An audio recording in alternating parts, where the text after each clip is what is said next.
Tu veux intégrer l'ESA ou le PPA, mais entre les cours, les révisions et les entraînements, eh bien tu n'as tout simplement pas le temps et tu as l'impression que tes journées ne sont pas assez longues. Et si je te disais qu'en 1 heure, tu pouvais faire davantage de travail que 3 heures classiques? Eh bien oui, c'est possible, ça s'appelle la méthode des deep et des light work.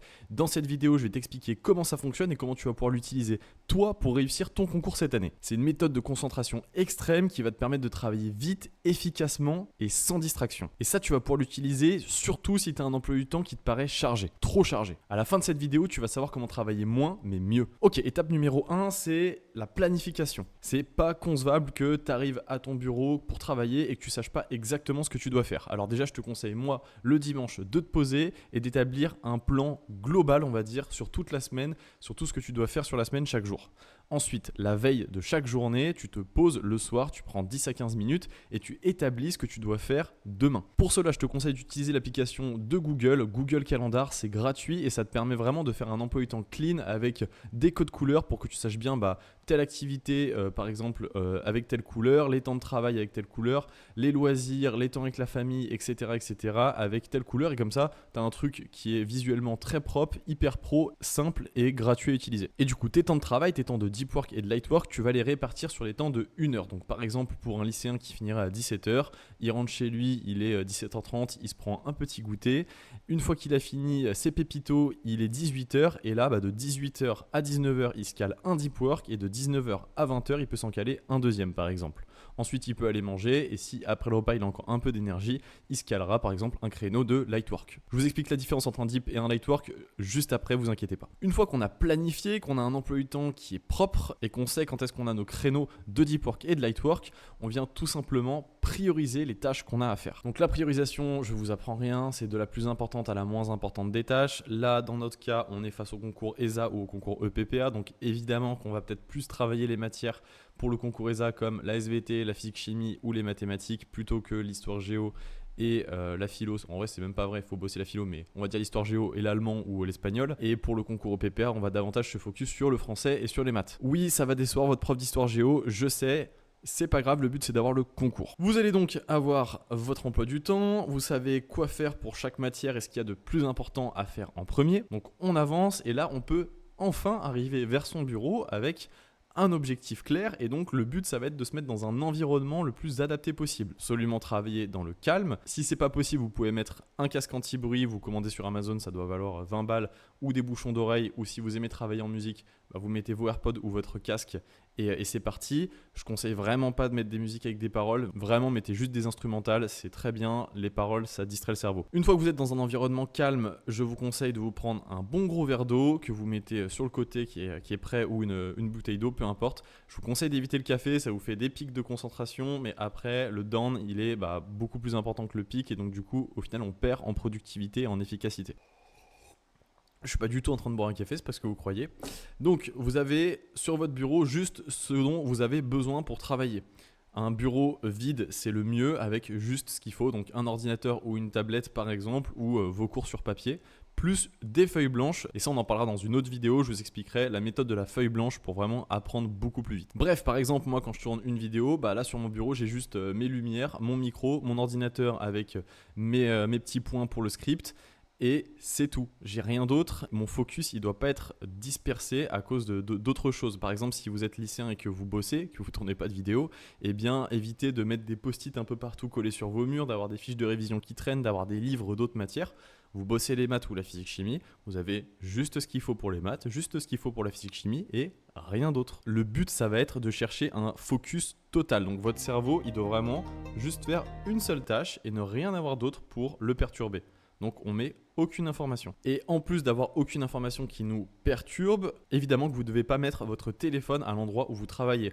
Je travaille dans un bureau, mon téléphone est dans ma chambre. Bon là, c'est le téléphone qui filme, mais vous avez compris, si vous travaillez vous de votre côté dans votre chambre, eh bien vous mettez votre téléphone dans le salon ou vous le filez à votre petite sœur ou à votre... ou à un membre de votre famille, peu importe. Du coup, zéro distraction avec le téléphone, même pendant les pauses, et j'y reviendrai juste après.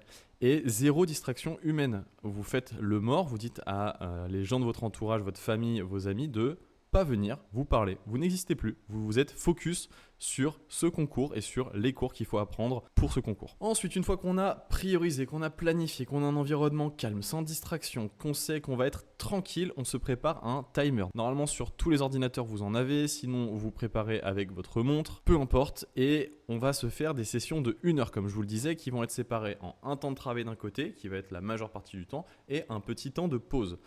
Je vous conseille au début, si vous êtes encore en terminale et que vous venez d'entrer en terminale, de faire du 45-15, donc 45 minutes de travail pour 15 minutes de pause. Si vous êtes en prépa, vous pouvez faire du 50-10 et si vous êtes en P1, vous pouvez faire du 55-5. Moi, c'est ce que je faisais lors de ma première année. Lors des temps de pause, qu'est-ce qu'on va faire si on ne prend pas son téléphone ? Je vous conseille juste de laisser votre cerveau se reposer parce que vous allez voir que c'est très énergivore d'être focus sur une seule tâche pendant 50 minutes par exemple.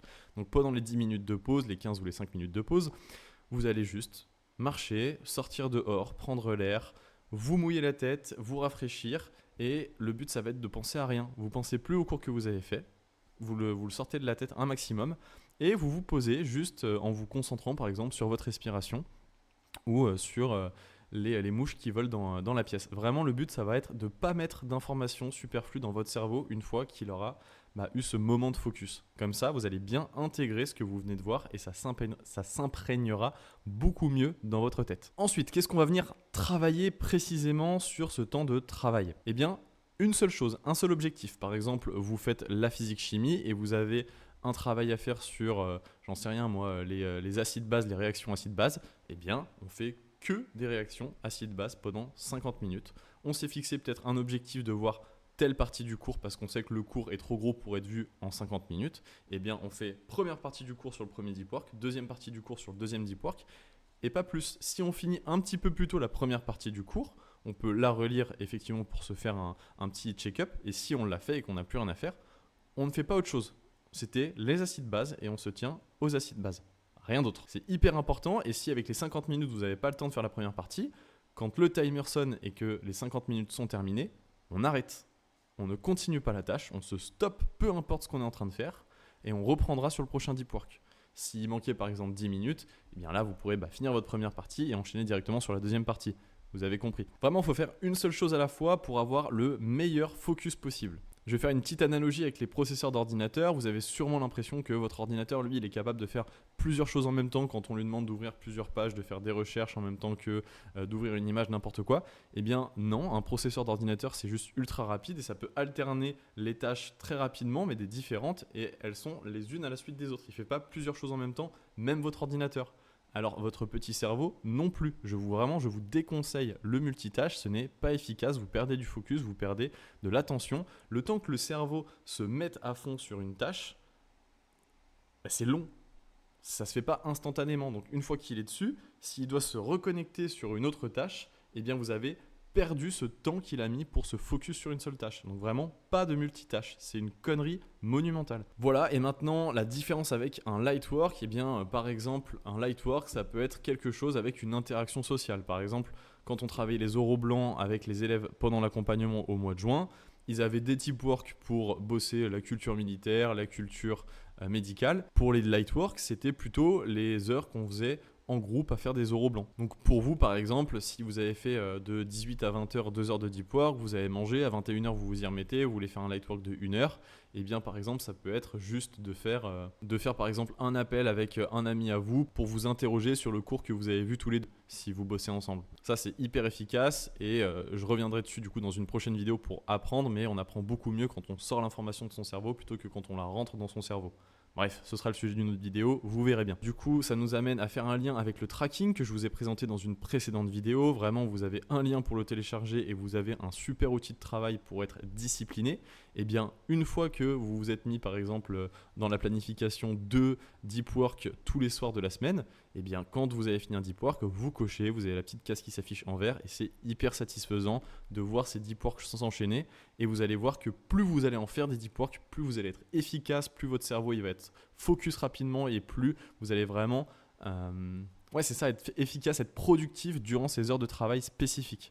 Bref, c'est tout pour cette vidéo, j'espère qu'elle vous aura été utile. Vraiment, si vous appliquez ce que je viens de vous dire, l'année, elle sera complètement différente. Vous ne croulerez plus sous le travail, même si vous avez l'impression que le multitâche, c'est plus rapide, et vous allez gagner du temps. Voilà, ça c'est une des techniques que je livre gratuitement. J'en ai encore beaucoup d'autres qu'on voit en médecine et que j'explique aux étudiants et aux élèves que j'accompagne pour ce concours ESA et ce concours EPPA, tant pour les écrits que pour les oraux. Vous savez que si ça vous intéresse, que vous vous posez des questions sur le fait de prendre une prépa privée ou de prendre mon accompagnement, vous pouvez prendre un appel avec moi, c'est gratuit, on en discutera et je vous donnerai les meilleurs conseils en fonction de votre situation, que vous soyez en seconde, en première, en terminale, en prépa, en année de césure, en licence, peu importe, même si vous tentez le concours Colate et que vous êtes déjà en médecine, que vous êtes en troisième et que vous avez déjà les crocs, peu importe.